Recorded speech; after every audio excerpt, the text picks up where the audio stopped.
la sugerencia de Claudia Dorado, que es socia de SASJU, igual que José, lo habíamos invitado al profesor Chávez de la Universidad de San Marcos de Perú, pero bueno, si está disfónico, tendremos por ahí el gusto de escucharlo en algún otro momento, profesor. Vamos a darle la palabra a Guadalupe y a Brenda, que van a presentar a Claudia, que es socia de SASJU, a José, que es profesor, es socio de SASJU también, y ya empezamos a la charla del webinar de hoy. Muchísimas gracias por estar hoy de vuelta con nosotros, y como ya recién les decía, van a recibir en los próximos días un cronograma de actividades de SASJU, con fechas, expositores, expositoras, el lugar de realización, etcétera, para que sigamos conectados por lo que resta del año.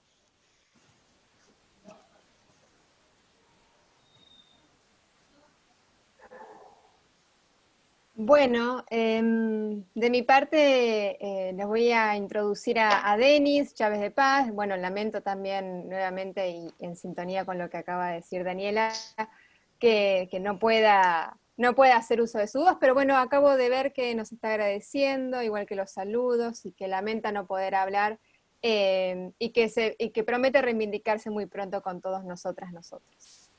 Bueno, les comento que Denis es abogado de la Universidad Nacional Mayor de San Marcos y licenciado en Sociología de la Pontificia Universidad Católica del Perú.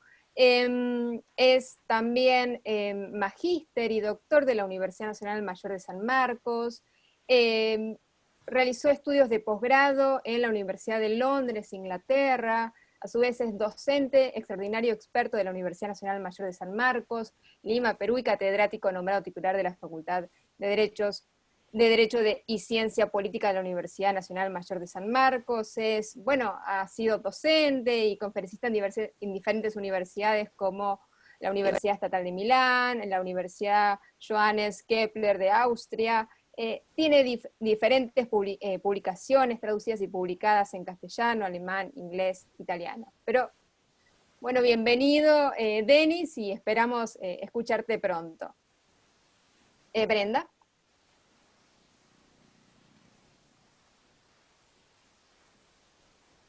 Hola, ¿qué tal? Buenas tardes a todos y a todas. En esta oportunidad yo voy a introducirles a la doctora Claudia Dorado, que es abogada y escribana por la Universidad Nacional de Córdoba. Además tiene un magíster en Ciencias Sociales con mención en Metodología de la Investigación Social de la misma universidad. Es doctora en Derecho y Ciencias Sociales de la Facultad de Derecho. Además, dentro de la misma Facultad de Derecho es profesora adjunta por concurso en la Cátedra de Sociología Jurídica, en la Facultad de Ciencias de la Comunicación, es docente en el Seminario de Comunicación y Participación Ciudadana, también de la Universidad de Córdoba. Fue titular de la Cátedra Semidedicada de Sociología hasta el año 2007, también es docente en la Universidad Empresarial del Siglo XXI, es docente de Sociología de la Maestría y Especialización en Administración Pública de la Universidad de La Rioja, y asimismo tiene mucha trayectoria en escritos científicos, proyectos, actividades de investigación. Y ha participado en muchas jornadas y congresos nacionales e internacionales. Bien. Bueno, José Orler es docente e investigador de la Facultad de Ciencias Jurídicas y Sociales de la Universidad Nacional de La Plata, profesor titular de Introducción a la Sociología y profesor adjunto de Sociología Jurídica. Es director del Observatorio de Enseñanza del Derecho de esa facultad. Le ha dado un vuelo extraordinario a ese área de los estudios sociojurídicos sobre enseñanza legal. Es doctor en Ciencias Jurídicas y Sociales de la Universidad Nacional de La Plata, máster en Metodología de la Investigación en Ciencias Sociales, especialista en Educación Superior con orientación en la investigación educativa. Desarrolla su actividad académica en el campo de la sociología jurídica, particularmente de la metodología de la investigación. Tiene un libro muy interesante con Sebastián Varela, sobre metodología de la investigación en el área sociojurídica, y más recientemente se ha dedicado a la universidad como objeto de estudio, esa es su tesis de doctorado, y fruto de esa investigación, hay un libro que presentamos el año pasado, un libro muy bueno realmente, que se llama La articulación necesaria, docencia e investigación en las facultades de Derecho, de la editorial Prometeo del año 2019. Así que bueno, no sé, José, Claudia, ¿quién va a empezar? Tenemos unos 20, 25 minutos y después les vamos a ir pidiendo a quienes nos acompañan que hagan sus apreciaciones, sus preguntas. Como les parezca mejor, ¿eh? Claudia, decidí, si preferís. Bueno, si querés empiezo. Dale. Claudia, Bueno. Claudia va a trabajar o va a abordar la cuestión de Max Weber y la metodología de la investigación. Bueno, en primer lugar felicito a SAJPU, a la presidenta, a la vicepresidenta de la comisión y a los miembros por los 15 años que han cumplido a hacer en el aniversario. Y bueno, por otro lado, gracias por las palabras de presentación.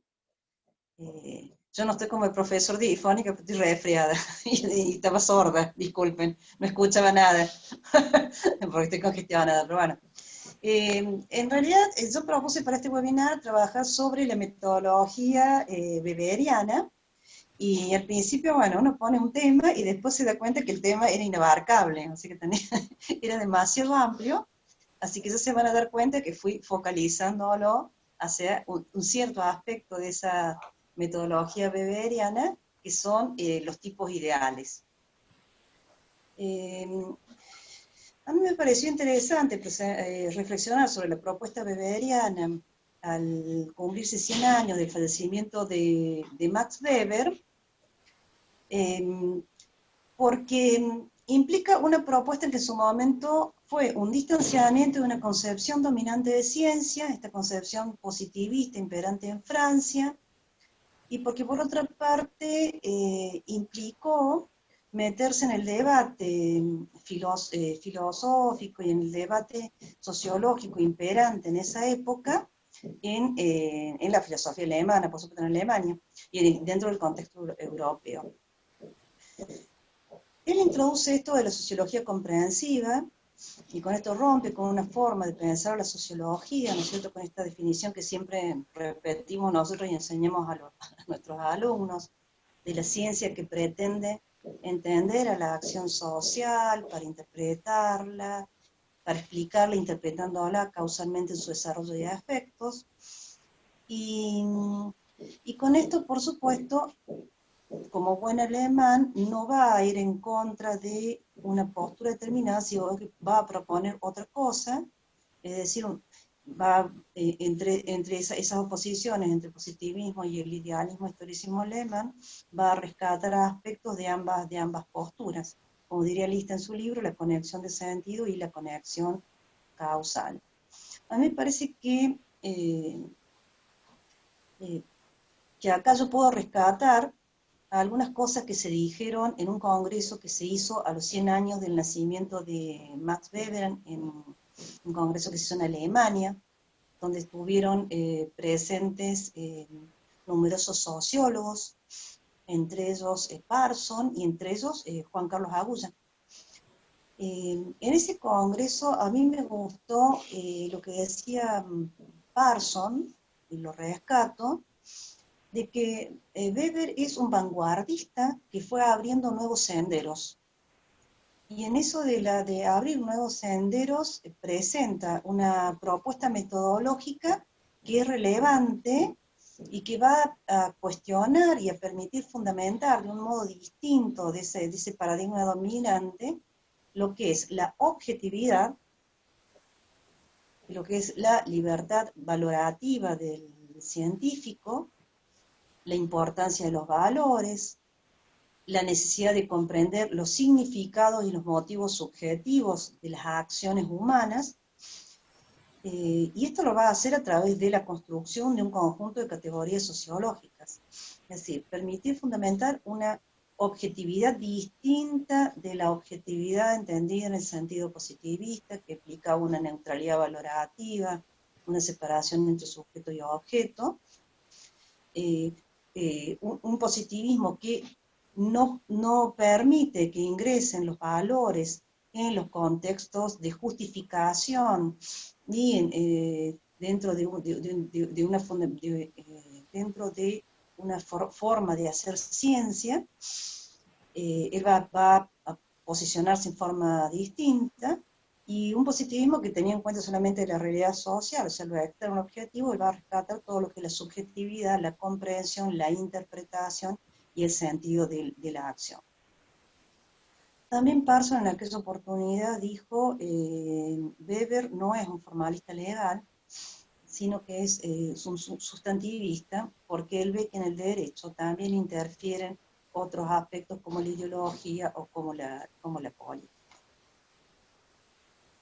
En ese mismo congreso, Juan Carlos Agulla dice, a Parsons hay que ubicarlo como, o estudiarlo como un hombre de su tiempo, es decir, en un contexto histórico determinado, con una preocupación que era la preocupación de las ideas circulantes, diría yo en su momento, ¿no es cierto?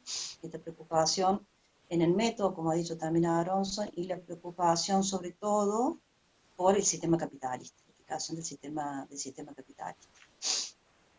Si nosotros pensamos en el método, hay que pensar en el caso de Weber, en el método en sentido amplio, o sea, como un modo de recorrido, un camino planificado, como un modo de hacer investigación, pero un modo dialéctico, o sea, no un modo estricto, sino un modo dialéctico de abordaje de la realidad con un conjunto de estrategias que él elabora para producir conocimiento que sea considerado científico.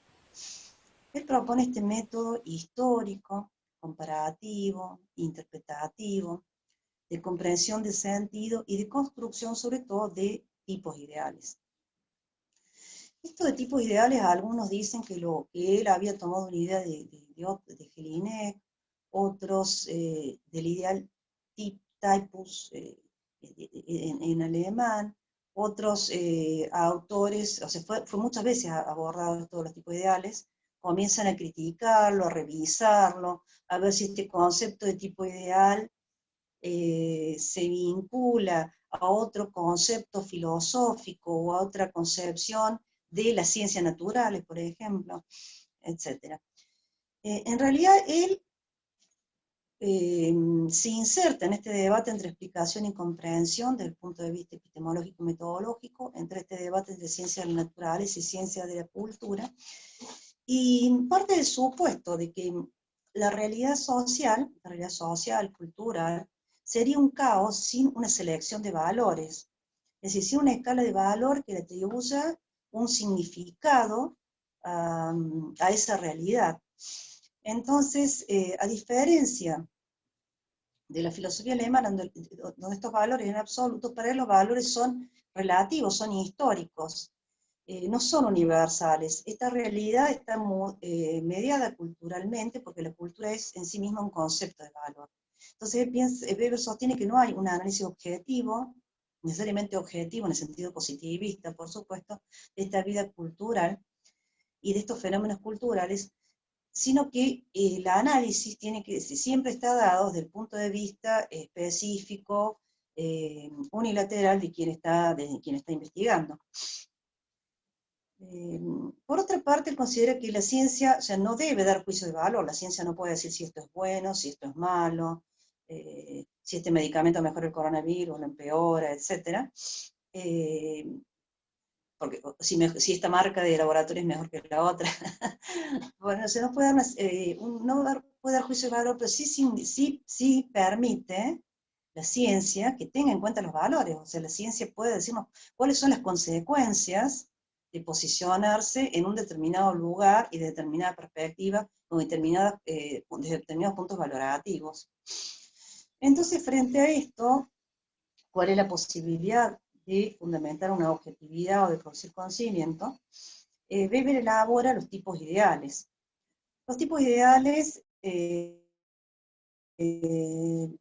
como una construcción metodológica que se obtiene mediante la acentuación de un aspecto de la realidad, dentro de una realidad determinada, una realidad sociocultural, en donde uno ve que hay un montón de fenómenos difusos, aislados, discretos, etc., y se realza un aspecto para explicarlo desde ese particular punto de vista y decir que uno está explicando ese fenómeno determinado desde ese punto de vista y por lo tanto ha tomado esa posición. Y en eso justamente reside esa objetividad en el sentido weberiano. En una de las obras de ensayos sobre metodología sociológica, él dice que el tipo ideal es una construcción mental que tiene un carácter utopía. Una utopía obtenida a partir de una exageración mental de determinados aspectos de la realidad. En cierto modo, el tipo ideal es una utopía, porque el tipo ideal es algo que es inhallable en la realidad, es una construcción mental, es una construcción cultural, es un modelo construido para explicar y para abordar la realidad. El tipo ideal tiene una pureza conceptual, es un concepto que está... que una vez aceptado y construido permite que uno pueda explicar esa realidad. Algunos hablan de un concepto límite en donde uno está viendo y midiendo la realidad cuánto más o menos se acerca a ese tipo ideal. El tipo ideal entonces es una extrapolación de la realidad, acentuar algún aspecto de la realidad, extrapolarlo, sacarlo de la realidad para poder explicarlo, y así hizo él con la explicación del sistema capitalista, desde el punto de vista de la ética puritana, con la teoría de la predestinación, así hizo él con la explicación de la religión, así hizo él una construcción de un tipo ideal explicando la burocracia, cómo fueron pasando las burocracias del sistema patrimonial, etcétera, desde el punto de vista histórico y comparándolas. Él aclara de que no tiene nada que ver con lo ideal en el sentido de positivo, de deseable, perseguible o ejemplar, sino decir tipo ideal en el sentido de que es abstracto, de que es puro, de que es lógico, es utópico y de que es objetivamente posible, en sentido nomológico. Es una construcción conseguida mediante la acentuación de ciertos aspectos de la realidad. Con relación al tipo ideal, algunos sociólogos, algunos filósofos, a veces han criticado diciendo, bueno, en realidad Weber lo desarrolló, pero no lo explicó bien a sus aspectos metodológicos, porque se falleció a temprana edad, a los 56 años. Algunos proponen incluso modificaciones, para decir, bueno, lo llamemos espacio, esto sería como espacio de atributo de Lázaro. Otros proponen desvelar cómo es el sistema de construcción, el procedimiento de construcción weberiano del tipo ideal, es decir, de partir de la abstracción de la realidad, desde hacer una revisión histórica, hacer una lógica dialéctica y buscar cuál es la tendencia social que sirve para explicar ese aspecto o este sistema social, como pasó con la racionalización. Creo que va a hablar Orle de eso. Acá también hay que aclarar que los tipos ideales, que nosotros estamos acostumbrados a metodología, a decir, bueno, armamos categorías y armamos variables y tratamos de ver de que sean exclusivas, exhaustivas, excluyentes. Acá los tipos ideales no son exhaustivos. Es decir, Weber lo dice muy sintéticamente en la parte de la dominación, que los tipos ideales no son exhaustivos, es decir, que puede haber otros tipos ideales. De hecho, nosotros sabemos que él mismo dice que no se dan nunca en la realidad pura, que a veces están combinados. Nosotros decimos, a ver, ¿cuál es el líder? Uno siempre le decía a los alumnos, ¿cuál es el líder carismático? Y los alumnos dicen un montón de cosas, y resulta que sí, era un líder que tenía una dominación racional legal, pero también era carismático, o sea, como estaban combinados porque en realidad eran, son tipos ideales, no están puros. Los tipos ideales no se excluyen, o sea que se pueden hacer tipos ideales desde distintos puntos de vista para explicar un mismo fenómeno social, o puede haber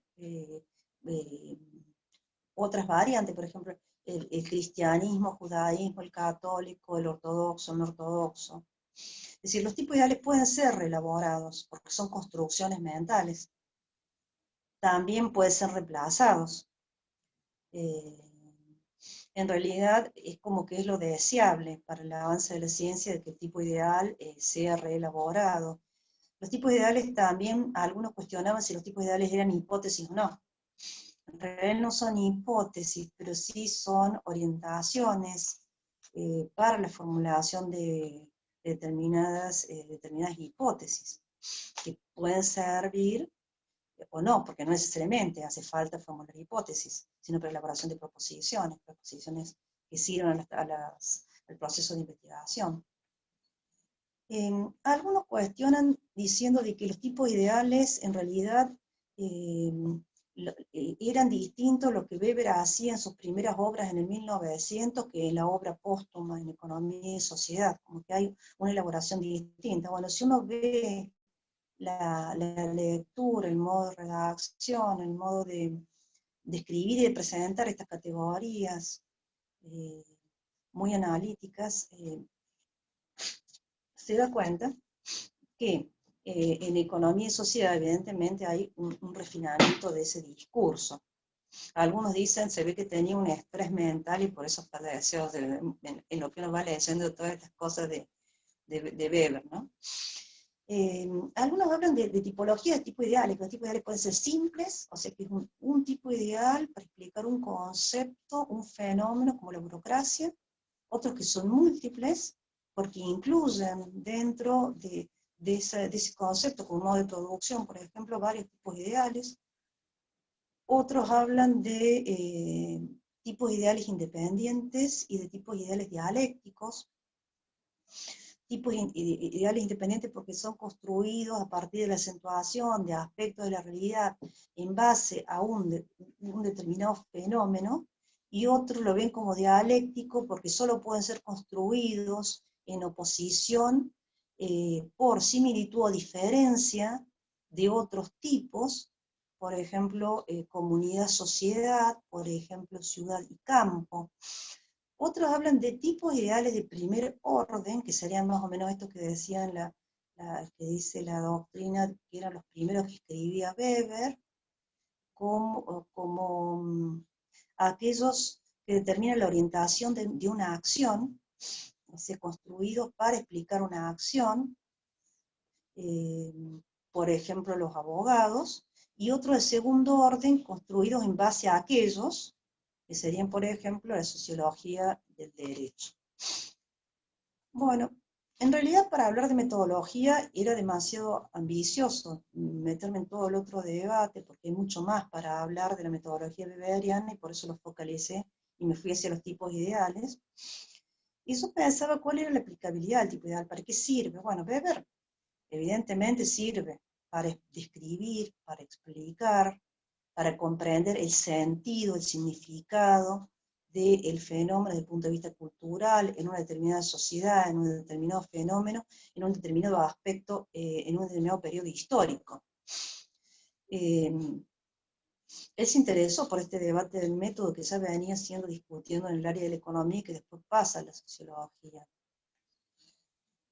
Él expresa que en esta utilidad de la sociología uno podría llegar a hacer predicciones, ¿no es cierto? Cuando él habla de la predicción del capitalismo, él habla de poder entender también o comprender determinadas acciones. O sea, la ciencia nos podría decir cuál es la consecuencia de determinada acción, y en este caso nosotros también podríamos pensar, y yo rescaté esto de la acción política pensando en pandemia, porque Weber dice que una acción política se hubiera desarrollado o se desarrollaría de un modo distinto si se pudieran conocer todas las circunstancias que rodean un determinado hecho o un determinado fenómeno.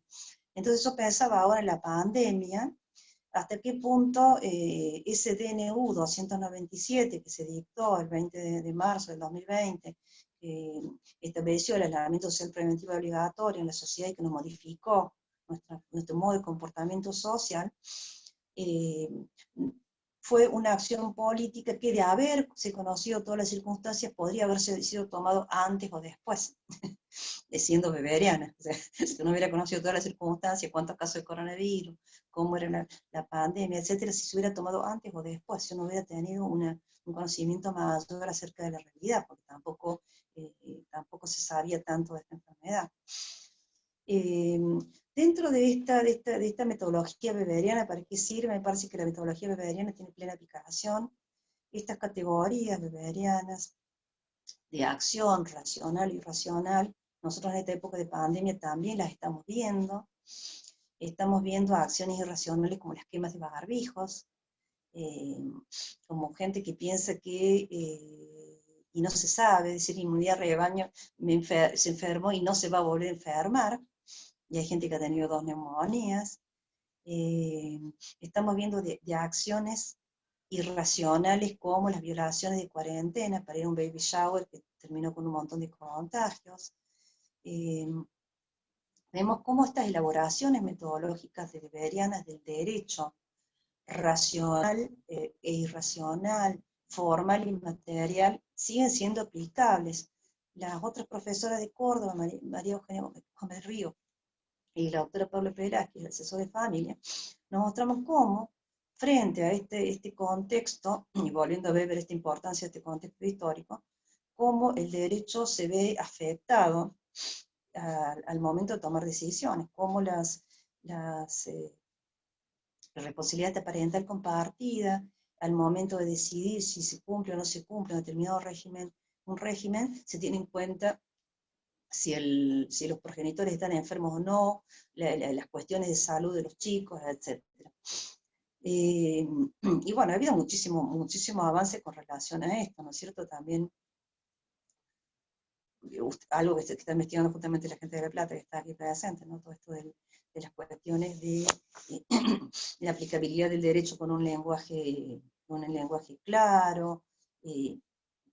Bueno, hoy estamos viviendo esto que hablamos del derecho racional con arreglo a fines, con arreglo a valores, del tipo del derecho racional y irracional, material y formal, cuando hablamos de todas estas categorías beberianas de las acciones, vemos que muchas de las acciones que nosotros desarrollamos normalmente hoy están siendo mediatizadas, y no solamente está siendo informatizado todo lo que es el Poder Judicial, está informatizado en el caso de mi profesión lo que es el registro de la propiedad, informatizado un montón de reparticiones públicas, evitando que nosotros estemos en este sistema de presencialidad.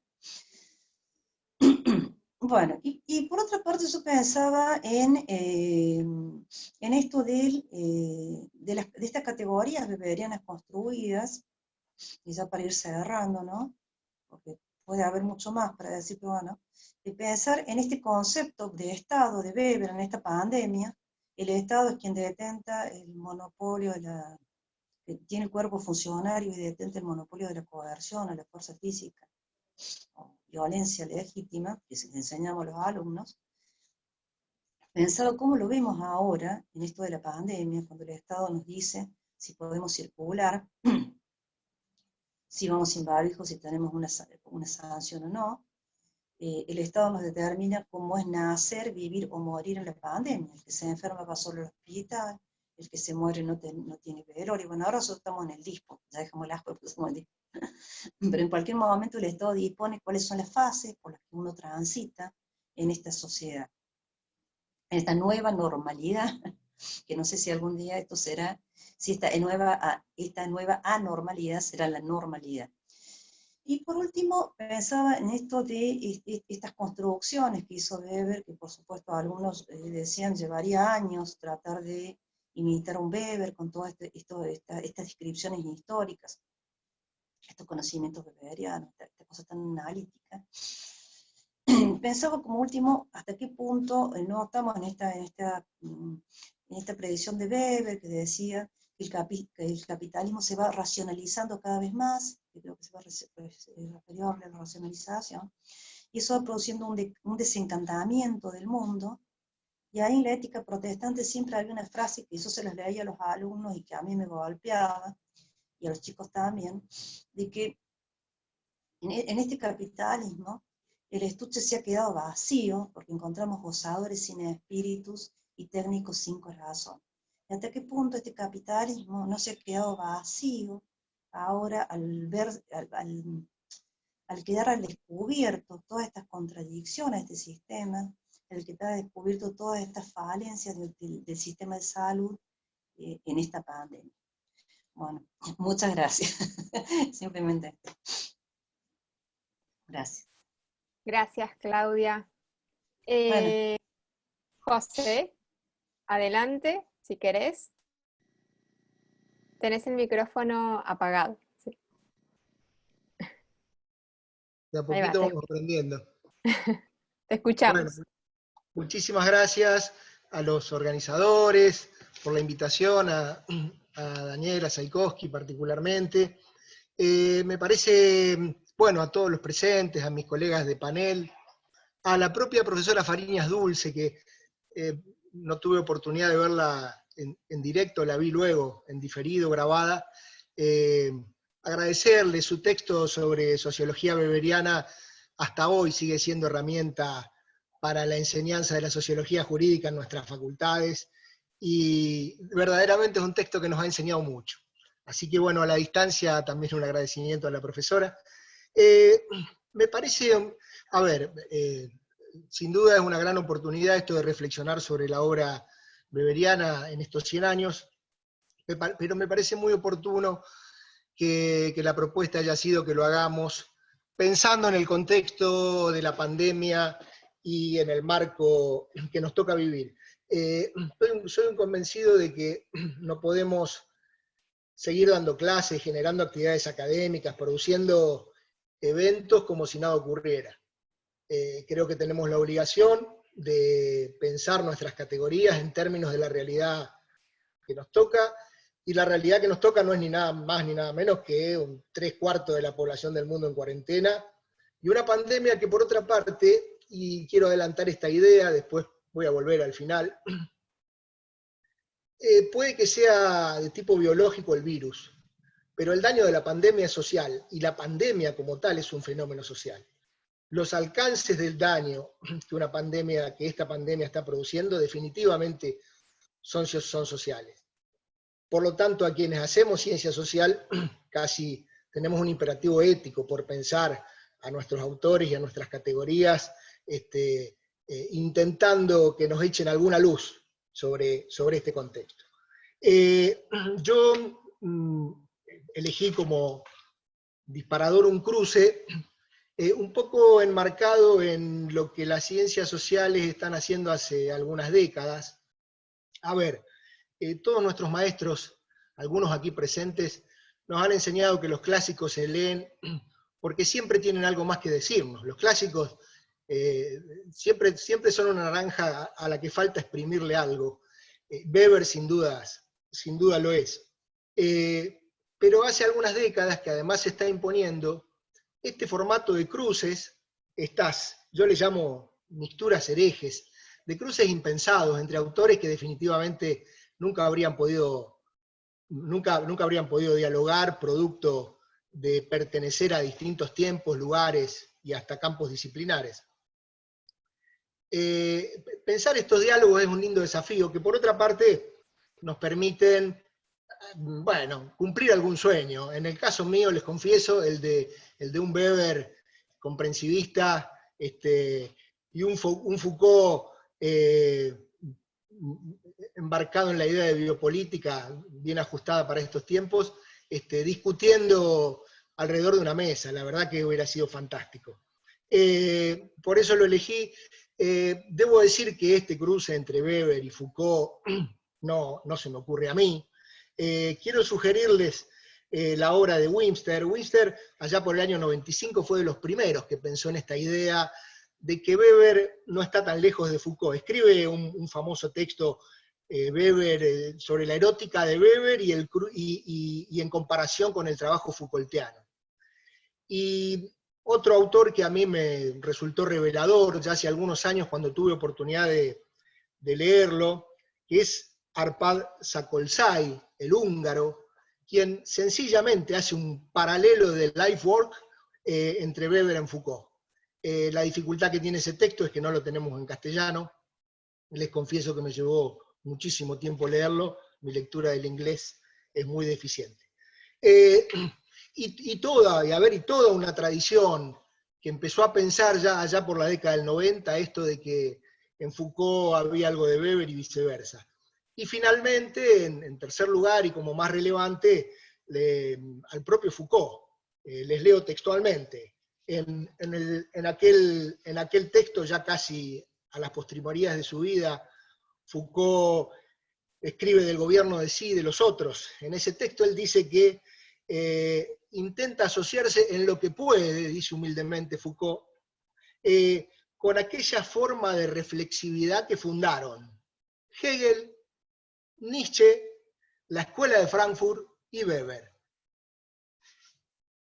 A confesión de parte, relevo de prueba, si el propio Foucault se alinea con Weber, bueno, aquí estamos intentando mirar un poquito esa cuestión. Yo lo voy a hacer bien desde la sociología jurídica, que es mi disciplina, mi especialidad,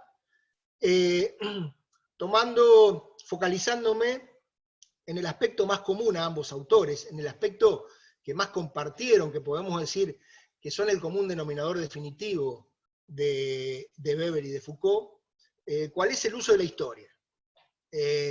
La historicidad de las ciencias sociales y la dimensión de esa historicidad.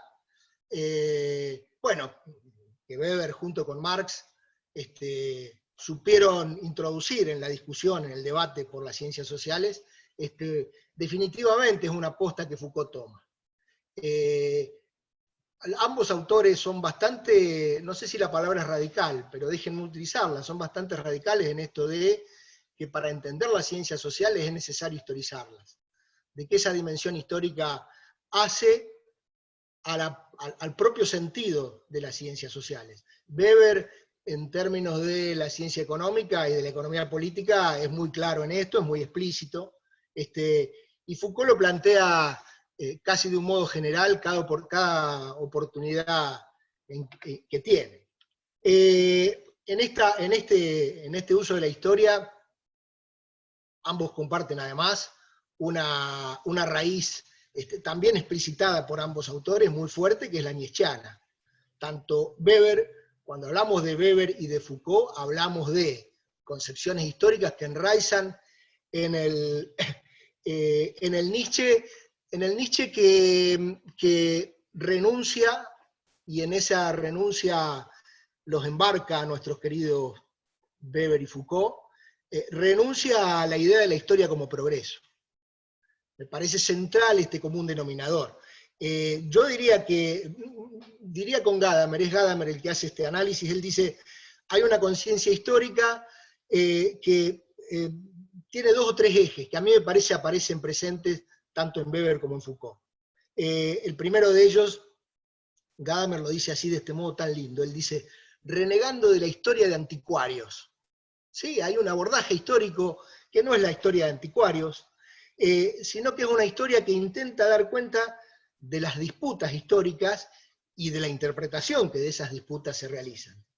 El pasado vuelve en formato de interpretación, nunca llano, nunca sencillo, nunca fácil de consensuar. Y piensan ambos la historia como un acontecimiento y por otro lado como un proyecto intelectual. Acá pienso más en Erik Hobsbawm, como un proyecto intelectual que intenta entender lo que ocurre hoy a partir de lo que ha ocurrido. Foucault lo dice del siguiente modo, dice, ver cómo es que hemos llegado hasta aquí.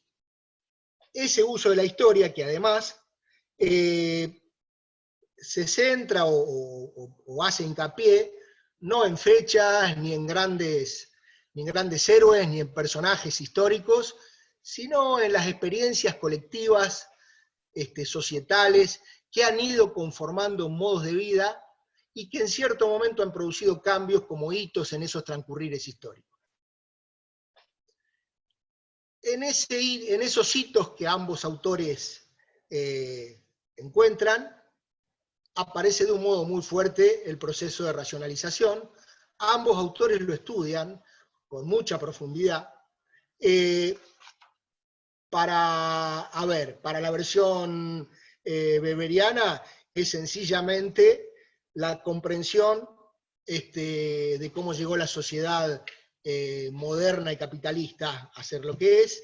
Weber lo dice, tengo acá él dice, Weber parte de la idea de lo inabarcable, de la historia y del proceso de racionalización. Me parece que es uno de los autores que más claro nos enseña la necesidad de evitar la pretensión de exhaustividad. Esto lo podemos discutir después, da para largo, pero creo que no es menor, porque Weber dice que hay muchas preguntas que no se pueden responder. Él viene diciendo en Economía y Sociedad, que hay muchas preguntas que no se pueden responder en estos procesos de racionalización que van sufriendo en el marco de la modernidad y del capitalismo las sociedades, pero dice que haya preguntas, textual leo, que haya preguntas que no podemos responder, no significa que las mismas sean superfluas. Y en cualquier caso, dice, la historia algo de luz ha de echar. En este sentido es que Weber entiende la historia. Les leo a Foucault. Foucault dice, pensar la historia no como una decisión, no como un tratado, un reino o una batalla, sino como una relación de fuerzas que en cierto momento se invierte, como un poder que en determinado momento se confisca, como una dominación que tal vez se debilite. En definitiva, el proceso de racionalización historizado como forma de comprender las ciencias sociales y pensar las sociedades en las que vivimos. Voy a los autores. Weber le llama exactamente así, proceso de racionalización. Weber, hay que entender esto, ubica ese proceso de racionalización que él estudia, particularmente en la modernidad occidental y en el capitalismo. No niega que otros países, que otras regiones realicen sus propios procesos de racionalidad, de racionalización, pero él se centra en esto porque dice que además tienen una particularidad, tienen una identidad que los diferencia. Weber va a decir que en realidad en Race Sociology va a decir que el proceso de racionalización abarca todos los espacios de la vida. A mí me va a interesar ver lo que para Weber fue eje central de esa focalización del proceso de racionalización, que es el derecho. Ese proceso de racionalización, que en todos los órdenes de la vida se puede ver, me interesa mirarlo en el campo del derecho.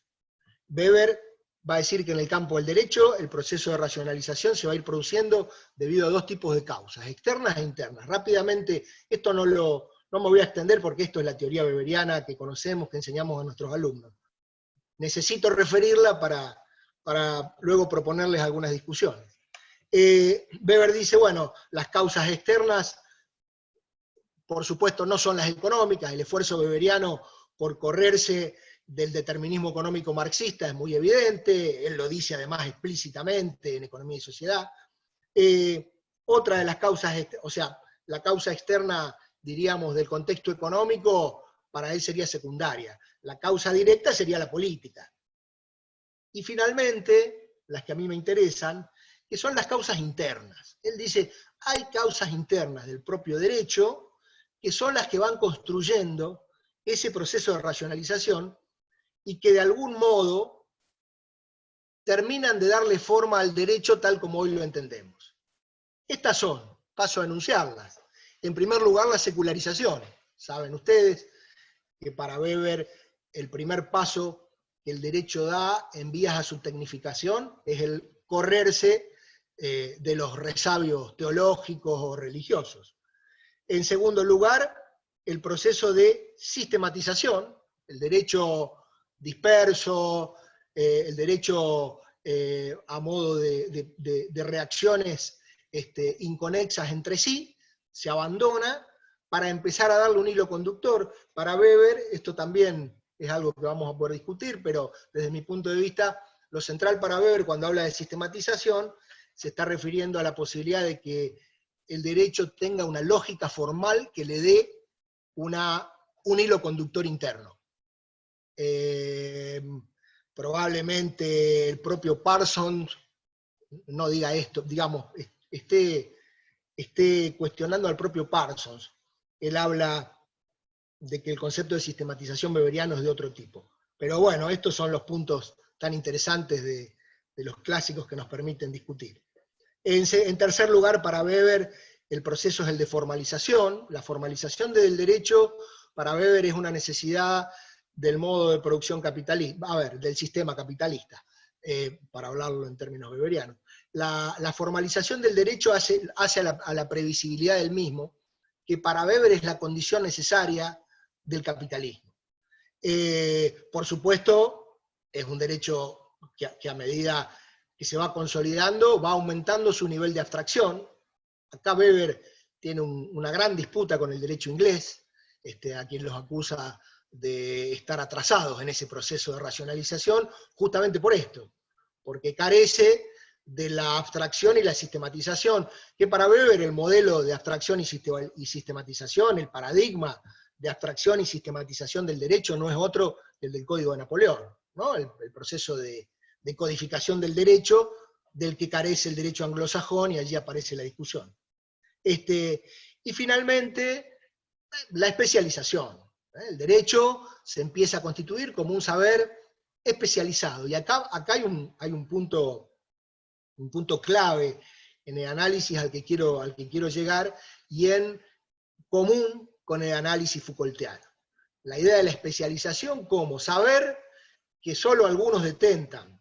De hecho, Weber va a hablar de los detentadores, ¿no? El derecho de los portadores, los Taga, en un alemán muy malo de mi parte, se escribe Trager, los detentadores, los que portan el derecho. Weber va a decir, el derecho es de los portadores. No me vengan con, digamos, no hay derecho, el derecho es de los que saben, de los especialistas. Incluso él distingue a lo largo de la historia, en esta coherente historización de toda su argumentación, que desde mi punto de vista es central, como les decía al inicio, él distingue como tres estadios o tres etapas en donde los operadores jurídicos fueron de tres tipos diferentes. Los primeros operadores jurídicos eran los que él llama los profetas jurídicos, donde todavía eran los poseedores del conocimiento jurídico a modo de revelación carismática, cuando todavía esa distinción entre derecho y religiosidad no estaba tan clara, o empezaba recién a manifestarse. Luego de eso aparecen los notables jurídicos, donde la condición para poseer el derecho y para poseer el conocimiento jurídico no estaba relacionada con la formación jurídica, sino con cierta condición de notable, producto de otra serie de cuestiones. Los cortesanos, la posibilidad de estar cerca del monarca, la fortuna, distintas situaciones. En cualquier caso, dice Weber, sigue siendo un derecho empírico, sigue siendo un derecho con muy bajo nivel de abstracción, con muy bajo nivel de sistematización. Para finalmente sí, en una tercera etapa, pensar en el operador jurídico como hoy lo entendemos, que es un especialista del derecho, el jurista profesional, especialista del derecho. Desde mi punto de vista, estas dos categorizaciones que hace Weber entre las condiciones que reúne el derecho en su proceso de racionalización, las características que va consolidando, y los sujetos que son portadores de ese derecho, cerramos un poco la idea del derecho en Weber, que más o menos yo quería presentarles. Por supuesto, es necesario ya, en este punto, voy a volver sobre esto, pero ya es necesario en este punto entender que para Weber ese proceso de especialización del derecho es un proceso en donde los legos se alejan cada vez más del derecho y eso no le gusta nada. Para ese Weber, lo charlábamos con Enrique del Percio en la reunión anterior, las últimas 3, 4 páginas de la ética protestante y el espíritu del capitalismo, ese Weber es un Weber desencantado por el proceso de racionalización del derecho. No sé si ese desencantamiento se extiende al proceso de racionalización general, como se mencionó hoy en alguna otra reunión, eso me parece que es más discutible, pero definitivamente el proceso de racionalización del derecho, que conlleva el desconocimiento del derecho por los legos, el extrañamiento de la gente hacia el derecho. Miren, Marcuse, que algo leyó a Weber, afirma que es tal ese desencantamiento que para Weber deja entrever allí una vuelta a la irracionalidad como forma de respuesta. Hasta acá Weber. Vamos a Foucault. Foucault no habla de racionalización, habla directamente de proceso de apropiación. Por eso, en el título de mi exposición, yo hablaba de racionalización y apropiación. Foucault, sin duda el lector de Weber, y más en este punto, da por sentado ese proceso de racionalización al que hace referencia Weber, constituye una apropiación del derecho por parte de los juristas, por parte de los profesionales. Weber lo va a describir ese proceso como un proceso, dice, que trasciende el dominio empírico y empieza el derecho esto es casi Weber. No hay duda que Foucault en esto leyó a Weber. El derecho se sistematiza, se construyen axiomas y se explicitan métodos. Primera condición para construir ese conocimiento jurídico formalizado. De la mano de esto, por supuesto, Foucault va a trabajar la idea del disciplinamiento, va a decir, ese conocimiento jurídico que va consolidándose y del cual algunos se van apropiando, opera disciplinamiento, opera saberes válidos y saberes no válidos, opera unos formatos tales que le impiden al propio derecho correrse de sus límites. El disciplinamiento en categoría weberiana es muy extenso y muy profundo, pero aquí él lo utiliza de un modo bastante concreto. Habla de que, producto de esto, del proceso de sistematización y apropiación, se va produciendo disciplinamiento que implica, leo textual para no equivocarme, por un lado, criterios de selección del saber. Bueno, esto que además es común a las ciencias, Foucault luego lo va a decir, no es solo una caracterización del derecho, esta es una caracterización del saber científico en general. Criterios de selección del saber: homogenización, jerarquización y centralización. Proceso por el cual el saber jurídico desaparece de manos del público en general.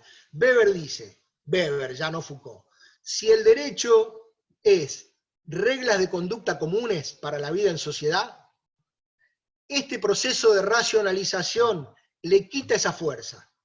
Y Foucault va a decir, definitivamente, si el derecho, si el conocimiento jurídico deja de estar en manos de la gente, como la modernidad admitió, bueno, definitivamente, Weber habla directamente, usa la palabra confiscación.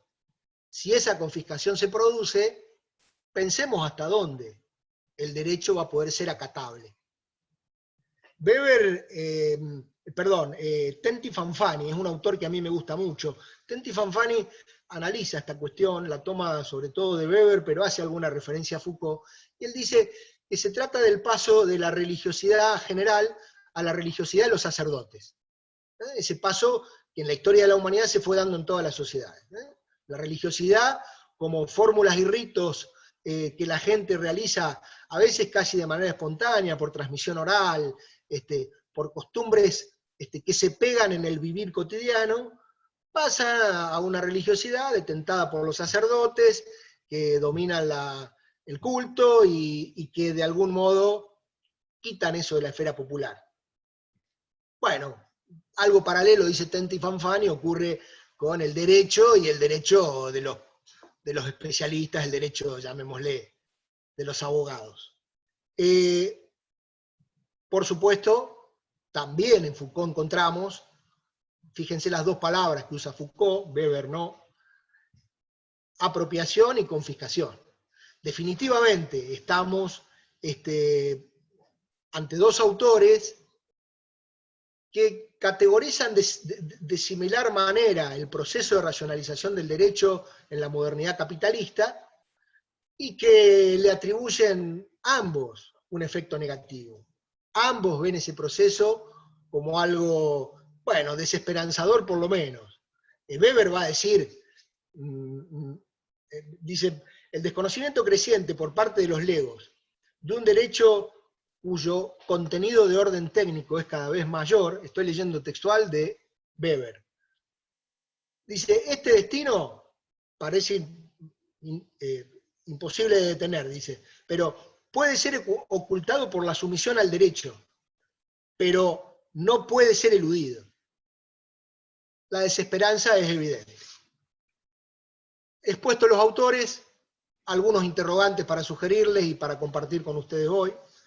El primero que a mí me parece central, Claudia hoy hacía referencia a los DNU y la pandemia, y a cómo el Estado va imponiendo con diversas formas y reglamentaciones, formas de vida. Yo lo quiero mirar desde el otro lado. La cuestión acá está en la propia legitimidad del derecho, diría Weber, usando categorías weberianas. Para Weber define la legitimidad del derecho como probabilidad de acatamiento.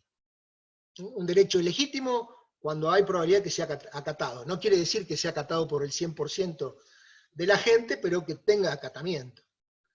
Ahora, mi pregunta es, en cualquier condición, este derecho, que es extraño a la gente, que nos es ajeno a todos, que solamente está en manos de algunos pocos juristas, si leemos a Bourdieu, podemos profundizar esta idea, el campo de los que tienen, de los que pueden nombrar el derecho, ¿no? De los que pueden decir el derecho.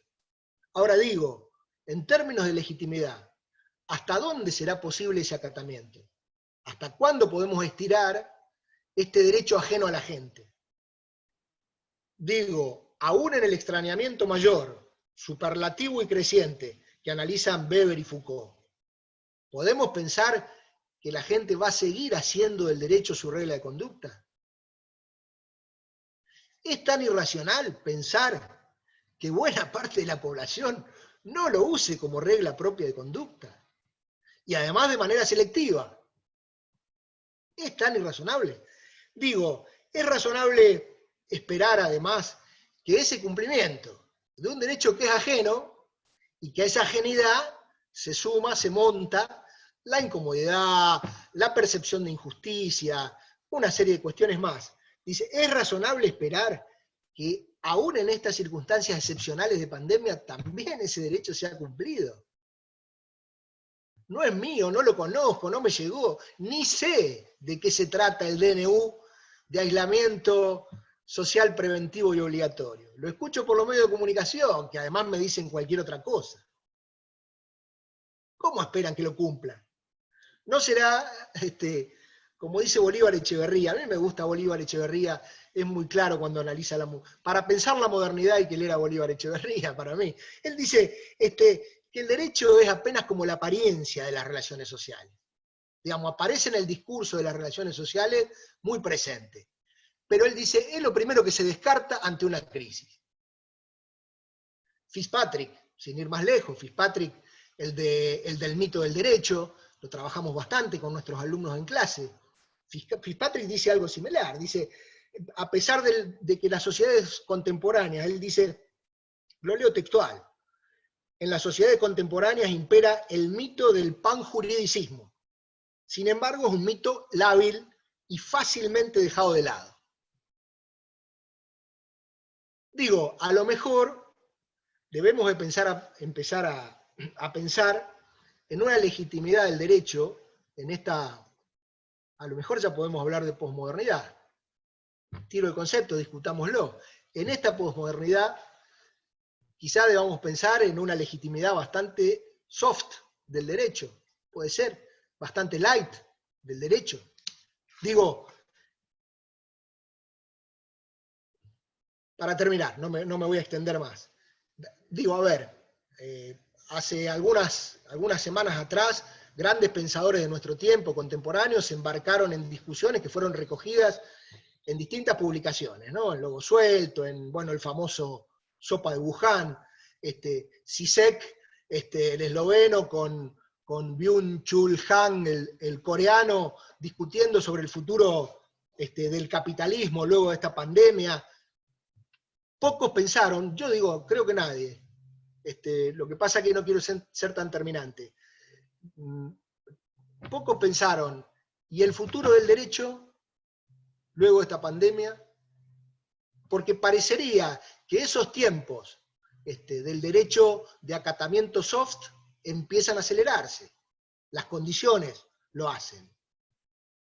Ni hablar que en un contexto de profunda desigualdad, pensemos, miraba hoy los números de la OIT, el decil más rico de la población de Argentina supera en 22 veces el ingreso del decil más pobre.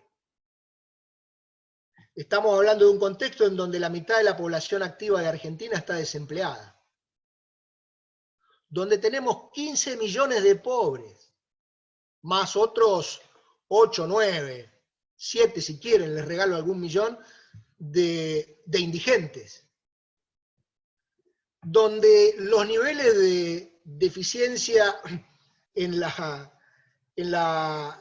deficiencia habitacional en las grandes urbes son cada vez más altos, y tenemos cada vez más gente durmiendo bajo los puentes. Los sectores más vulnerables son los más desprotegidos. La niñez, hasta hace no mucho, nos escandalizábamos porque de cada 3 chicos, 1 y un poquito era pobre. Ahora de cada 3 chicos, 2 son pobres. Hemos superado la mitad.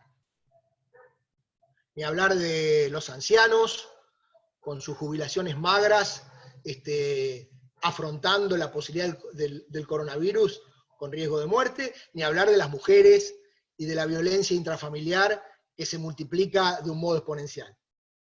Digo, en este contexto de desigualdad, un derecho que no es propio, ¿por qué debería acatarlo la gente?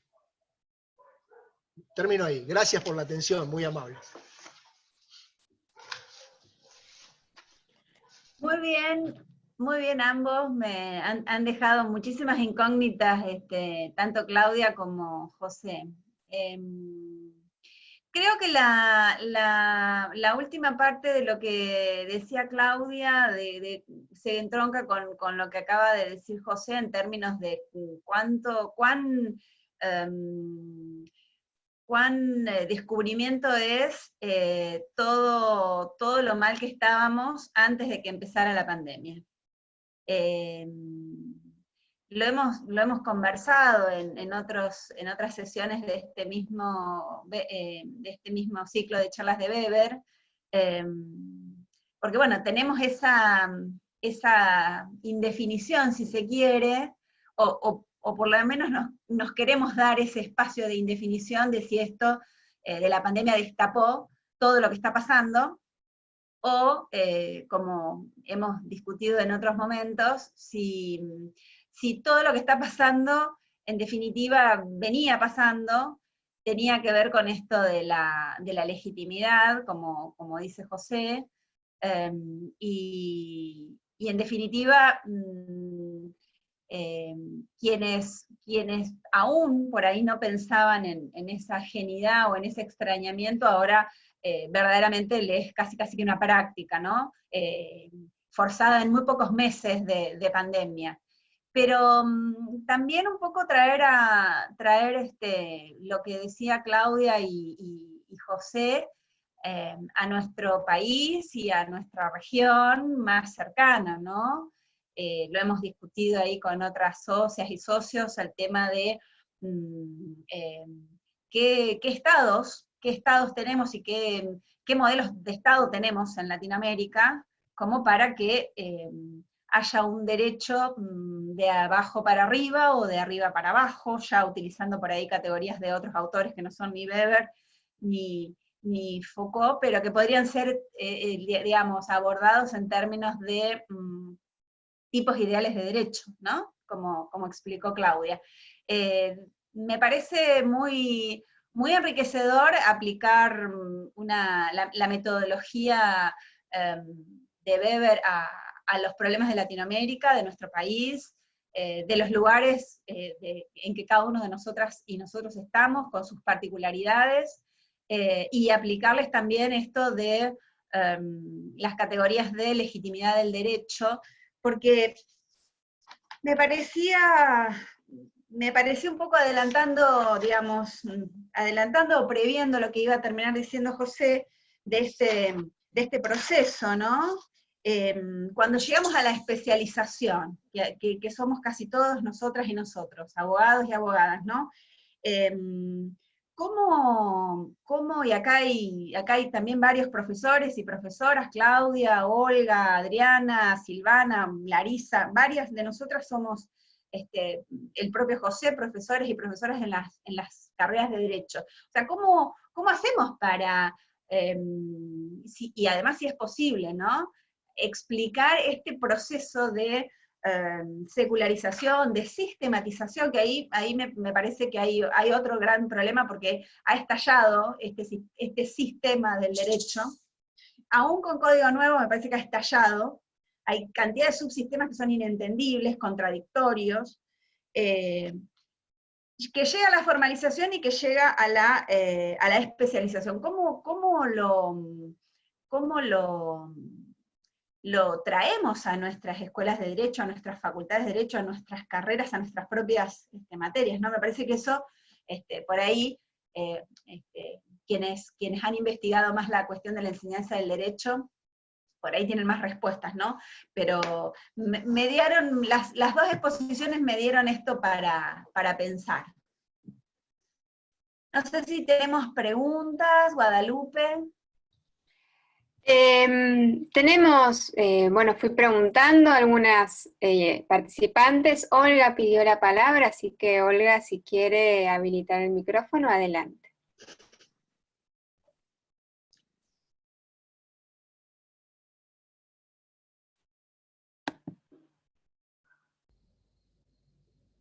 Sí, me parecieron las dos muy interesantes exposiciones, tanto la de Claudia Dorado como la de José.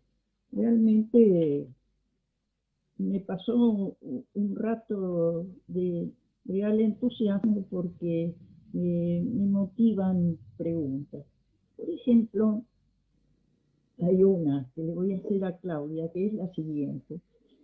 Conozco a Weber a través de la lectura de mi sociedad, un texto que tiene sus grandes dificultades, porque no conozco el alemán, no domino el alemán, y muy poquito, digamos, el inglés. Y el texto que nosotros tenemos es del Fondo de Cultura Económica, que es una traducción de traducción. Entonces puede haber imprecisiones. Pero Claudia dijo algo que de los dichos de Weber, que los tipos ideales son abstractos, son utopías. Entonces, mi pregunta es, si estos tipos ideales tienen esta base de no concretidad y de utopía, ¿cómo puede explicar y comprender la acción social, sobre todo referida a la realidad esta que hoy nos envuelve? Lo de la pandemia, el cumplimiento o no, no me cierra. Nada de toda la metodología de Weber me parece, por lo menos en los distintos trabajos que hemos hecho nosotros, mi equipo de gente, nunca apelamos a Weber, ni aún cuando hemos hablado de organización, porque me parece que todo lo de Weber está muy alejado de la realidad, y más me inclino a pensar en el Weber final, En el Weber tal vez, cuando se refiere al protestantismo, en sus páginas finales, tiene un escepticismo. Weber es escéptico, y lo peor que veo es que es siempre en traducciones, que es escéptico de sus propias afirmaciones. Hay algo que siempre me llamó la atención en Weber, que es que no concluye, pero establece algo de la famosa jaula de hierro, de la Iron Cage. Y esa Iron Cage encierra grandes conceptualizaciones muy superiores a todo lo que él venía desarrollando. El destino del hombre es ese, es estar encerrado, apretado en una sociedad que, disculpen ustedes, pero me parece que el mismo Weber reconoce que no le ha podido responder. Esa sería tal vez la pregunta, ¿no? ¿Cómo se puede configurar, aceptar de Weber que pretende él explicar y comprender la realidad social, siendo que esos tipos ideales tienen esa base de no concretidad y de utopía? Gracias, y disculpen una pregunta tan larga.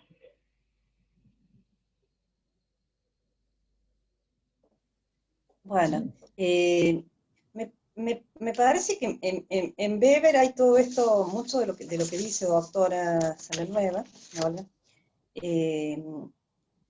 Hay como un voy para todo lo que estaba diciendo usted. Hay como un desencantamiento, ¿no es cierto?, de esto a raíz de este proceso de racionalización. Él lo va diciendo cuando explica también, no solamente cuando llega al desarrollo del sistema capitalista, sino también cuando habla de la burocracia.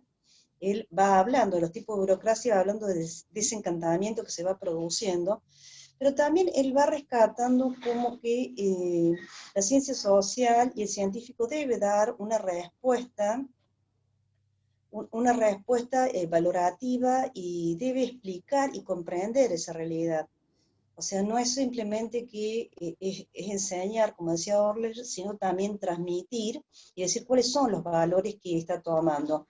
Cuando Weber se hace cargo de la revista del Archive für Sociologie, bueno, o sea, del archivo de la revista de Ciencias Políticas y Sociales, él ahí fundamenta bien esto de cómo producir conocimiento, diciendo, bueno, yo me hago cargo de esta revista, pero los que forman parte de esta revista no tienen por qué ocultar sus propios valores, pueden producir conocimiento, el conocimiento puede ser hecho de determinado modo.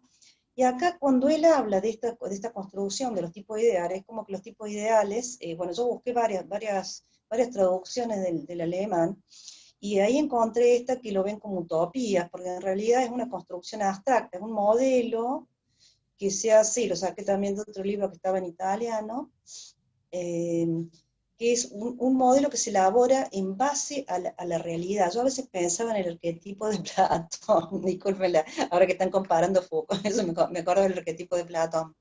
O sea, es extrapolar cuáles son estas características de este fenómeno social en forma abstracta que nosotros podemos destacar y que permite que nosotros podamos explicar todos estos otros fenómenos que estaban dispersos, aislados, y que nos damos cuenta que están unidos por esto, y desde este particular y especial punto de vista. Evidentemente requiere mucha tarea por parte del científico hacer semejante construcción. O sea, como que es demasiado para nosotros, yo lo veo como demasiado ambicioso. No todo el mundo es un Weber. Weber yo lo veía como que sí él llega, él pasa de esa abstracción a una explicación, una comprensión de esa acción social. Cuando él busca ese sentido subjetivo, aumentado, referido a otros, de los sujetos que intervienen en la acción, ahí él está viendo esto. Cuando él dice que la realidad no es una realidad objetiva, no es un evento dado que está ahí al estilo positivista, sino que es construida y que todo es mediado culturalmente, ahí él está rescatando este sentido de la acción. Si no podemos entenderlo, y yo me acordaba este ejemplo que siempre daba bueno, que está en la obra de Economía y Sociedad, pero que también yo siempre les daba a los alumnos de César. Para entender qué hizo Julio César, yo siempre lo exageraba, ¿no? Voy a exagerarlo como le hago a los alumnos. Para entender qué hizo Julio César, no hace falta vestirse como Julio César y cruzar por los Apeninos. Digo, como ser San Martín, no hace falta vestirse como San Martín y en el caballito y cruzar por la cordillera. O sea, una cosa es la conexión causal, yo me he visto y quiero ser como él, pero otro es la comprensión o la conexión de sentido. ¿Qué es lo que quería hacer San Martín arriba del caballo con los granaderos? ¿Qué es lo que quería hacer Julio César? Cruzando por los Apeninos. Entonces, ahí está, que siempre está buscando, él siempre busca esto de la conexión del sentido de las acciones. Me parece que sí, que él era muy analítico y que estaba en el fondo desencantado. E incluso cuando termina Economía y Sociedad, que empieza a buscar la racionalidad y la racionalización en la música, en las obras de Bach, viendo las octavas y todo esto, yo, bueno, ahí es como que él está desencantado, o sea, yo creo que nadie se pondría a escuchar música y buscarle a ver cuál es la racionalización de la música, sino sentir la melodía y disfrutarla, pero bueno, no sé, a mí me parece que su pensamiento es demasiado grande, demasiado abarcativo, súper amplio, como para... yo creo que siempre que uno hace una relectura va encontrando otra cosa, va releyendo y encuentra siempre algo más. Los clásicos son así. No sé si respondí más o menos, pero bueno, no soy Weber, intento entenderlo, pero por ahí cuesta, leo algunas traducciones alemán, por ahí algunas traducciones del italiano. En esto me parece importante, Olga, a ver, hay dos cosas. Yo coincido en que las tipologías weberianas en lo metodológico, la lógica de tipología weberiana en lo metodológico no parece muy adecuada para la investigación contemporánea en ciencias sociales. Ahora, en esto hay dos cosas para tener en cuenta, me parece. La primera es que grandes campos del conocimiento científico siguen usando formas de tipología. Y grandes campos del conocimiento científico muy, muy relevantes. Sin ir más lejos, lo más próximo a nosotros es la ciencia política. La ciencia política sigue usando tipologías hasta el día de hoy. Y ni hablar de la biología y de algún otro tipo de disciplina. Ahora, yo digo esto coincidiendo con usted en la crítica, y me estoy intentando acordar ahora de qué texto de Feyerabend, y no lo puedo encontrar, donde Feyerabend sugiere, él dice, nos pega a nosotros, a los que criticamos las tipologías weberianas como herramienta metodológica en la investigación contemporánea, en la investigación actual. Feyerabend dice, cuidado, porque no trabajar con tipologías explícitas no quiere decir que no las carguen en sus conciencias, algo así dice Feyerabend. Y me parece que la investigación en ciencias sociales tiene tanta complejidad que, bueno, muchos metodólogos han trabajado con esta dificultad, sobre esta dificultad de despojarse de los prejuicios y de las nociones previas, ¿no? A veces las tipologías las tenemos cargadas como nociones previas. Bueno, eso nada más quería decir. Bueno, bárbaro, muy bien. Nicolás, ¿tenías alguna pregunta? Bueno, sí, bueno, primero que nada agradecerle a Ana y los expositores. Sí, creo que me dio José con las ciencias políticas. Sí, me parece que sí. No, algo que me parece más que interesante que genera el webinar es pensar no solamente los trabajos o las obras de Weber, sino también las conexiones que podemos hacer o las conexiones de sentido con determinadas escuelas a las cuales hoy podemos acceder, ¿sí? Como escuelas contemporáneas de ciencias políticas, por ejemplo, o de filosofía política, o de sociología. Me parece eso más que interesante. Y pareciera ser que cuando Claudia expone su trabajo, es como constantemente está señalando un punto que en otras sesiones también surgió, pero ella lo hace mucho más explícito, acerca de la mirada dialéctica, ¿sí? en el trabajo de Weber, que pareciera ser que eso marca como una conexión con la escuela de Frankfurt, ¿no?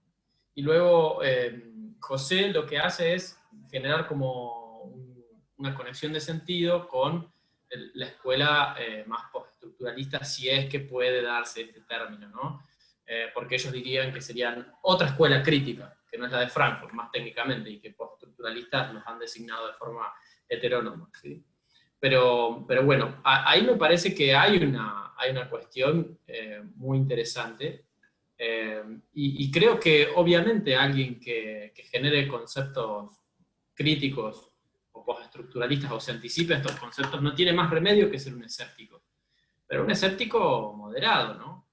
Porque el solo hecho de pensar las profesiones, ¿no? O de pensar que algo uno puede hacer con el hecho de escribir, o de pensar tipologías, a mí me llamaba mucho la atención lo que decía la profesora Olga, cuando decía esto acerca de las tipologías. ¿Qué tienen las tipologías que son atractivas y nos ayudan a pensar la realidad? Y me acordaba mucho de algunas conversaciones en cursos de metodología de la investigación y demás, acerca de cómo algunas, que por eso me dio el pie José recién, cómo algunas categorizaciones o clasificaciones, o taxonomías, si se quiere, o diferenciaciones en tipología, ya contienen como fragmentos, esquirlas o porciones de realidad social, ¿no? Entonces, ahí pareciera ser que Weber es adecuadamente, que su teoría es potente, porque es adecuadamente sensible a una realidad social. Eso por un lado, y es como una apreciación. Pero la pregunta sería esta, ¿no? Porque José decía, bueno, ¿no será que acaso ahora tenemos como una legitimidad soft, o como una legitimidad débil, o en un sentido débil, como diría un filósofo del derecho? Y bueno, en algún sentido puede ser, incluso nuestros golpes de Estado no son golpes de Estado técnicamente fuertes y militarizados hoy. Son golpes financieros, son golpes farmacéuticos, son golpes comunicacionales. Entonces, yo creo que si la construcción de Estado, de legitimidad de Estado, en algún sentido en Weber, aunque sea escéptico o moderado, a una estatalidad, al Rechtsstaat en ese sentido, creo que viendo la otra cara, o sea, en eso sí nos pueden probar más los postestructuralistas, no sé, pienso en Derrida, la cara oscura de la modernidad, ¿no? La cara oscura de la estatalidad. Quizás para una posible cuestión, no sé cómo lo ven ustedes, sería pensar en cuáles son esas circunstancias en las que hoy vemos que el Estado falla, con sus propias herramientas, o las democracias, ¿no? Un libro que me llamó mucho la atención, que se escribió hace 2 años, dice esto: ¿cómo mueren las democracias con sus propias herramientas? ¿No? Son 2 cientistas políticos norteamericanos que piensan en cómo dan una especie de instructivo maquiavélico acerca de cómo tú con una democracia y cumpliendo perfectamente las reglas estatales y electorales puedes generar eso. No sé, pienso en el caso de Chilma, pienso en la administración actual norteamericana, entonces en el caso de Bolivia. Entonces, no sé cómo lo ven ustedes, pero yo diría que más que legitimidades blandas, hoy tenemos golpes de estados blandos en ese sentido, o directamente estados blandos, no sé cómo lo ven. Tenemos una pregunta que va por el mismo hilo, me parece, de Saúl. ¿Querés abrir el micrófono? Así la decís directamente. Y Wada también está pensando en la legitimidad. Nos hemos por ahí ido un poco más al Weber y a la disputa del Weber político, pero viene de la mano de Foucault y viene de la mano de los tipos ideales de legitimidad que formuló Weber en su momento. Sí, Daniela, gracias. ¿Se escucha? Sí, despacito, pero sí. Sí, disculpen, pero no, estoy usando otro auricular. Me parece que los tipos ideales de Weber son pertinentes, sobre todo para comprender algunas categorías de Foucault, o para entrelazar las categorías de Foucault con las categorías de Weber, si es que se puede hacer eso, ¿no? Es decir, la primera cuestión es que las cuestiones que yo había puesto ahí en el texto, en el chat, sobre la dualidad entre poder soberano y poder gubernamental, exige profundizar el concepto de poder.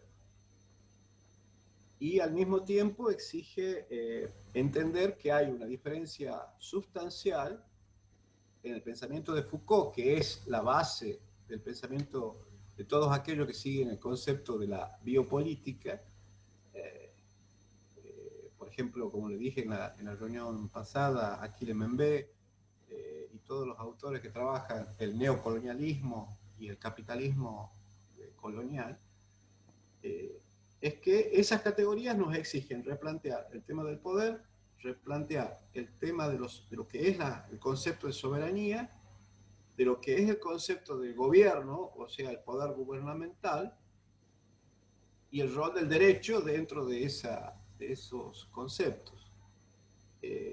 Pero en este tiempo, la discusión pasa por, desde mi óptica, pasa por si el poder soberano está autorizado para ejercer aquello que dice Foucault. Es decir, si el pacto de derecho que sustenta al poder, sea la vertiente del soberano o sea la vertiente del gobernante, es decir, el poder soberano o el poder gubernamental, puede ejercer un derecho de vida y muerte con los súbditos, según una perspectiva, con los ciudadanos, según otra. Y ahí entra la noción de derecho. Es decir, yo recordaba que una de las características que decía Weber es que para definir la forma de dominación tipológica de la dominación racional, legal, legítima, era el que el derecho fuera pactado u otorgado. Y no recuerdo que el derecho esté autorizado a actuar en ningún punto de vista por fuera de, por decirlo de alguna forma, la vida o la muerte de los ciudadanos, porque eso sería volver a Hobbes. Algo que Weber, cada vez que trabajaba el concepto del poder, siempre tenía en cuenta. Es decir, si habíamos avanzado en una teoría de la dominación con las tipologías de Weber, en esta situación, y sin entrar en lo que dice Achille Mbembe, que estamos en una necropolítica colonial, las categorías de la racionalidad del derecho cayeron hechas trizas. Entonces, es como que de pronto estamos encontrando que la racionalidad está en Hobbes y no en Weber. Entonces, por eso es que había puesto ahí la dualidad de Foucault, ¿sí? Es decir, les repito, poder soberano, es decir, el poder de dar muerte, y el poder gubernamental, el poder sobre la vida, y el rol del dispositivo del derecho en ese nivel. Cada decreto de necesidad de urgencia, cada DNU, cada resolución, y sin hablar de los detalles que yo he puesto también ahí la palabrita pandemia, que sé que a muchos no les agrada el concepto, pero es en sí un tema de biopolítica.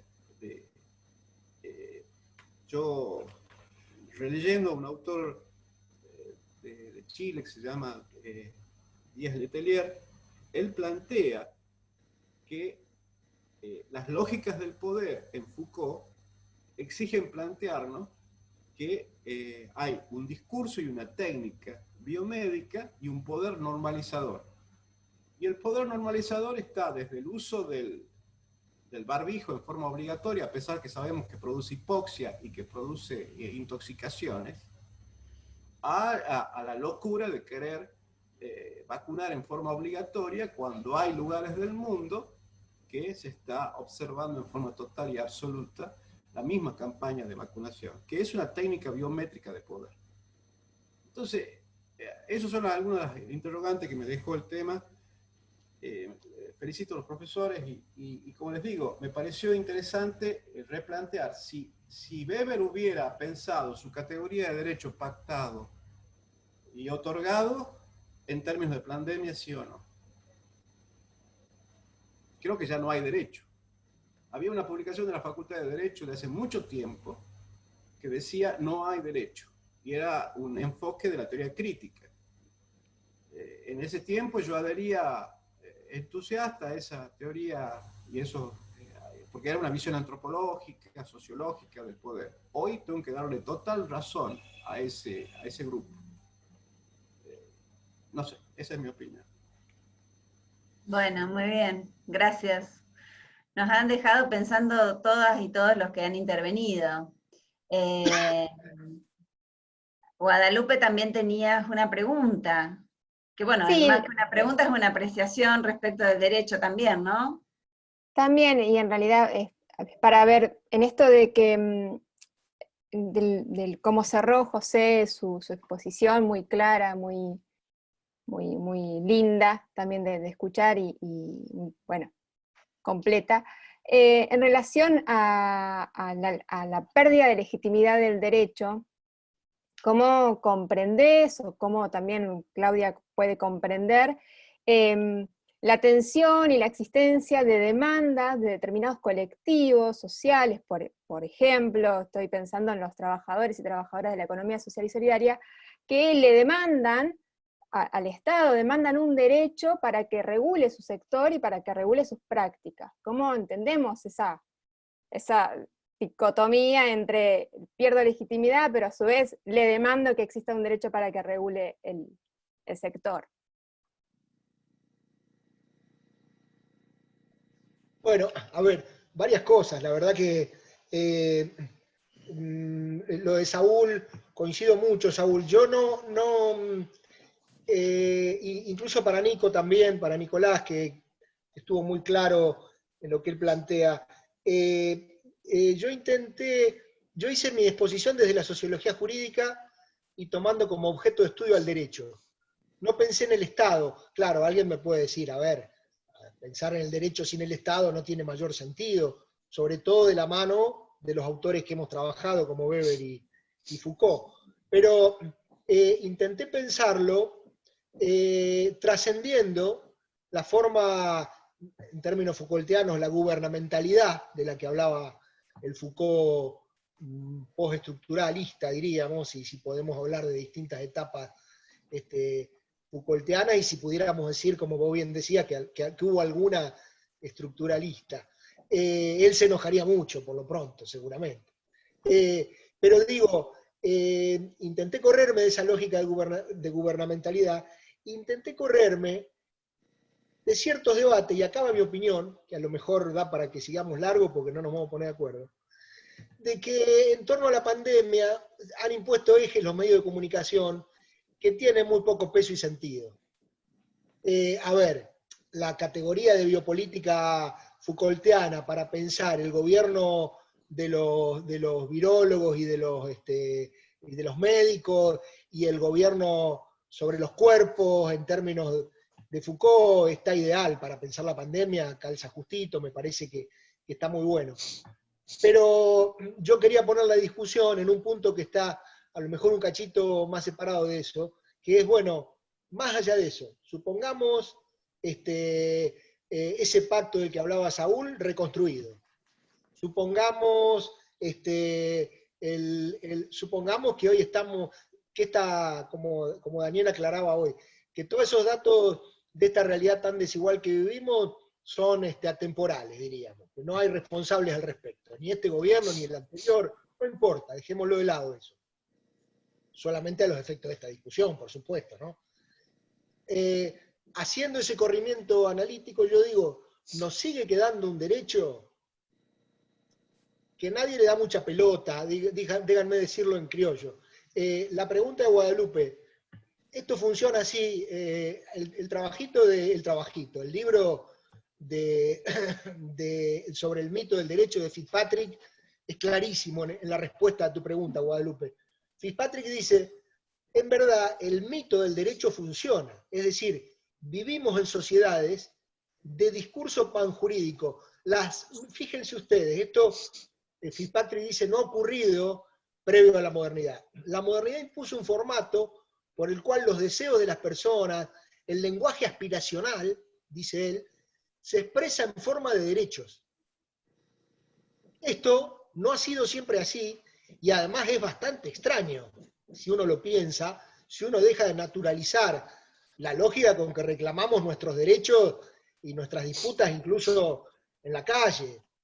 Si uno se corre de esa naturalización, la verdad que el formato aspiracional, solo expresado en lenguaje de derechos, es bastante pobre. Ahora, es el que impera en las sociedades que vivimos. ¿Qué dice Fitzpatrick? Eso es un discurso superficial. Al momento de que me tocaron mi interés, al momento de una crisis, al momento de alguna circunstancia excepcional, es lo primero que se resigna. Es lo primero que cede. El bolsillo no cede, vuelvo a hablar en criollo. El bolsillo no cede. La pretensión de renta personal no cede. Cede el derecho. Está la ley, a ver, podríamos hacer una lista. A mí la que más me causa gracia es la de prohibición de los despidos. Sí. Estamos en plena vigencia de una ley que prohíbe despidos y hemos multiplicado en unos 6 meses casi en 20 puntos el desempleo. Hablen con los principales, no pensemos en las grandes multinacionales, hablen con los principales empresarios del pueblo de ustedes, con el dueño del restaurante, con cada uno de ellos, a ver si está con todos los empleados que estaba antes de la pandemia. La renta no cede, el bolsillo no cede. Lo primero que se toca y que estoy dispuesto a resignar es ese derecho que tan mitológicamente me hace de paraguas en la vida cotidiana. Más o menos así, de un modo menos burdo y menos criollo, lo dice Fitzpatrick. Bien, José, me parece que en el hilo de lo que preguntaba Guadalupe y lo que decías vos recién, está la pregunta de Adriana. Y Olga quiere decir unas últimas palabras, ya te damos la palabra, Olga. Vamos a hacer la participación de Adriana.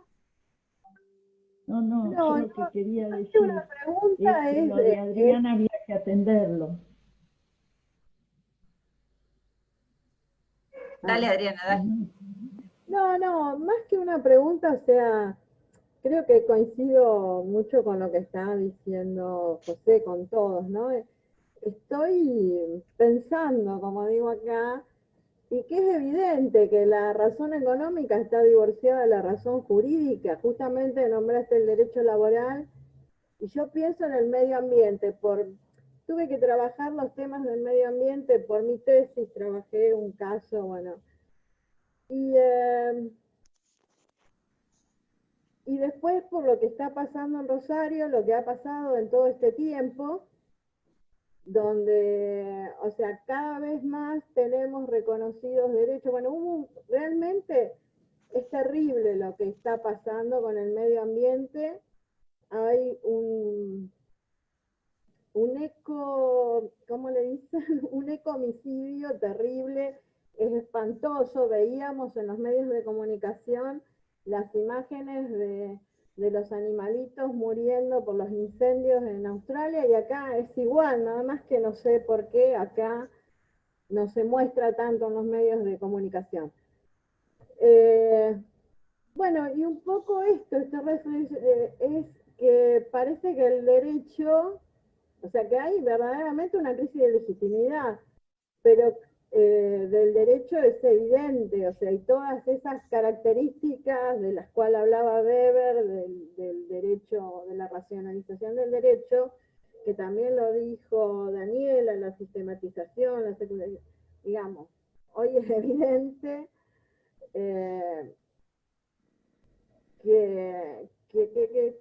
que hay una crisis de esta categoría, pero creo que también hablaste de la posmodernidad.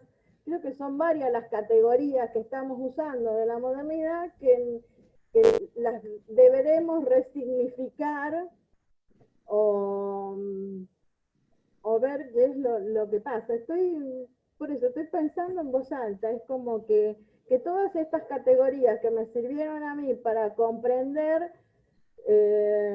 o darle significación al caos de la realidad que se nos presenta, es como que cada vez me dan, digamos, no me permiten ordenar este caos hoy, estas categorías. Estoy pensando, o sea,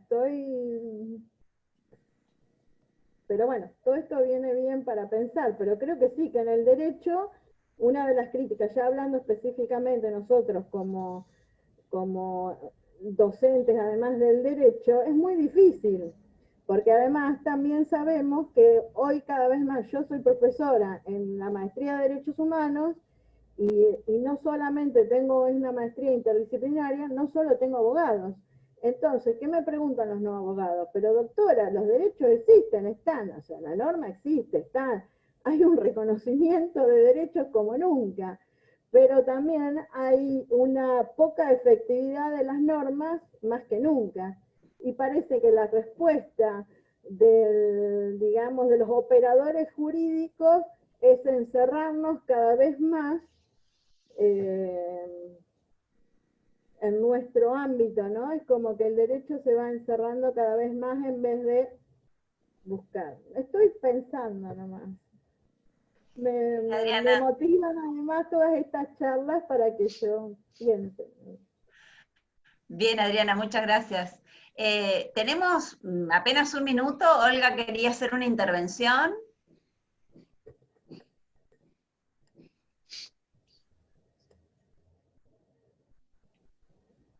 Sí, quería, pero solamente para despedirme y agradecer a Claudia Dorado, a José y bueno, a todos los que hemos estado acá, la calidad de no solo de las intervenciones, sino de las exposiciones de Claudia y de José. Realmente un momento que a uno lo entusiasma, motiva, le sacude las neuronas. Muchísimas gracias. Gracias. Me tengo que ir. Chao. Chao a todos. Gracias, gracias, Olga. Gracias, Bueno, Olga. tenemos simplemente los organizadores, las organizadoras, quienes hemos estado estas 5 ciclo de 5 charlas de Max Weber. Agradecer muchísimo. Ha estado el doctor Denis Chávez, pero no ha podido compartir su charla con nosotros. Ya tendremos oportunidad de invitarlo a algún otro evento de SASJU. Muchísimas gracias, Claudia, muchísimas gracias, un gusto verte, muchísimas gracias, José. SASJU, básicamente, en mi nombre particular, quiero agradecer la invitación de Nicolás Olivares, que me planteó hacer este ciclo sobre Weber. Tuvimos la idea en un Zoom particular que hicimos, para poder armar esto, y por supuesto muchísimas gracias a Guadalupe y a Brenda, que han estado ahí haciendo la difusión, haciendo la moderación de las sesiones, etcétera, etcétera, los flyers, un montón de trabajo atrás de estas charlas que organizamos así por Zoom. SASJU sigue haciendo cosas, está Adriana Mac, el 11 y el 12 de noviembre, Adriana. Sí, sí, el 11 y 12 de noviembre. 11 y 12 de noviembre, Universidad Nacional de Rosario, ¿con Córdoba? No, Córdoba, no sé, habíamos invitado a alguien, pero todavía no aceptó. Bien. Es con el mismo título, digamos, que le habíamos puesto justamente al Congreso, habíamos puesto excepcionalidad y derecho, pero ahora le agregamos y post-pandemia, ¿no? Bien. Y entonces hemos logrado, se nos ocurrió que había mucha gente que participaba de Latinoamérica, y entonces hemos invitado a Yolanda Martínez de México, que aceptó, a Silva de Colombia. Wolmer, que aceptó, de Brasil. Y Sonia, de Venezuela, Sonia Boeri. Y bueno, y Rubén Donsis de Buenos Aires. Bueno, así que tenemos actividad en Rosario. ¿Y la actividad de La Plata, José? Bueno, está sucediendo, transcurrió durante todo este año, desde mayo, el cuarto Congreso Internacional de Enseñanza del Derecho. Viene siendo todo virtual, está la plataforma del Congreso abierta, cualquiera puede acceder. Ahí vamos subiendo conferencias. Acabamos de subir ahora un debate sobre las famosas netiquetas, entendía las netiquetas como los códigos de convivencia en las clases virtuales. Ese es un debate que acaba de abrirse, los invito a entrar y aportar y proponer y discutir. El tema de las netiquetas siempre fue un tema muy limitado a algunos ámbitos, y con esta experiencia de nuestros cursos virtuales tenemos que incluirlo como parte de la discusión de la enseñanza. Y bueno, y en la primera semana de noviembre van a ser las comisiones de debate, está abierta la presentación de ponencias. En la primera semana de noviembre son las comisiones de debate de las ponencias, y allí sí terminará el Congreso. Hasta el día 13 de octubre hay posibilidad de enviar ponencias. Bueno, bárbaro. Entonces tenemos al menos de primera mano información sobre la actividad de La Plata y la actividad de Rosario. Se nos acaba el tiempo, les agradecemos muchísimo y vamos a seguir enviando información sobre las actividades académicas que realiza SAJU con las universidades del país, y los invitamos a que revisen el Facebook de nuestra asociación y la página web de SAJU. Así que bueno, son siempre bienvenidas y bienvenidas. Muchísimas gracias. Muchas gracias. Yo quiero decir para todos, muchas gracias Daniela. Muchas gracias por organizar esto. Muchas gracias a los expositores, a Brenda, a Guadalupe. Bueno, muchas gracias de verdad. Gracias Claudia. Gracias Daniela.